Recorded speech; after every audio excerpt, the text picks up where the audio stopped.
In this video, I want to talk about what is the most important sugar or carbohydrate to eliminate from your diet if your goal is to get into ketosis.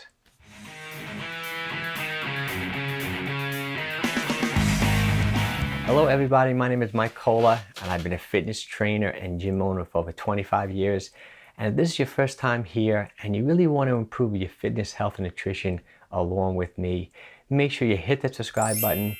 I put out videos like this every single week. Okay, let's say that your goal is to get into ketosis. Maybe you have had friends who've lost weight on these ketogenic type diets, these low carb, high fat diets.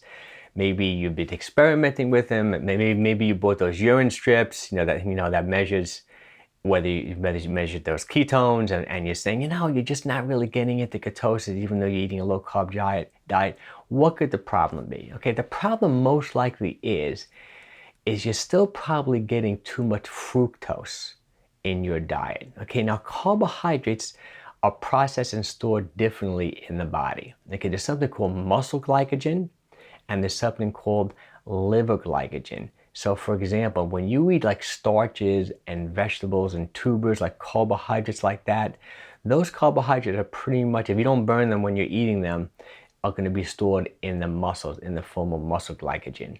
But when you're eating fructose, like the sugar from fruit, or for example, table sugar is half fructose, half glucose, or if you're eating like, high fructose corn syrup, which is the worst, you might be getting that, from sources that you're not really aware of. They put that high fructose corn syrup in pretty much everything.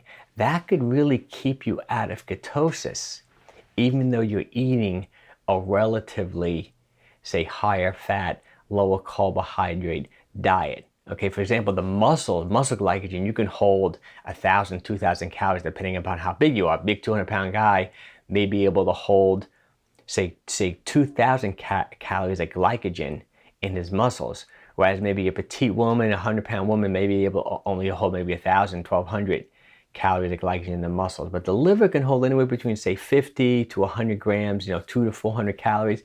So you can theoretically be eating a low carb diet, like eliminating eliminating your pastas and your starches and your tubers and things like that. But still, you might be getting too much fructose, and that could mess up your whole attempt at this ketogenic, type diet. And the ideal state you want to be in is that you want your brain burning ketones and you want your muscles burning fat, and that's the ideal fat burning state.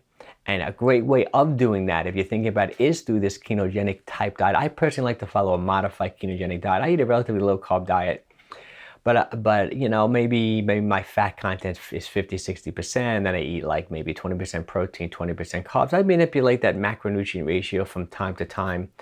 I go in and out of ketosis. I'm a big believer of intermittent fasting and time-restricted eating. I'm going to look up a few videos I did about that. You can check that all out.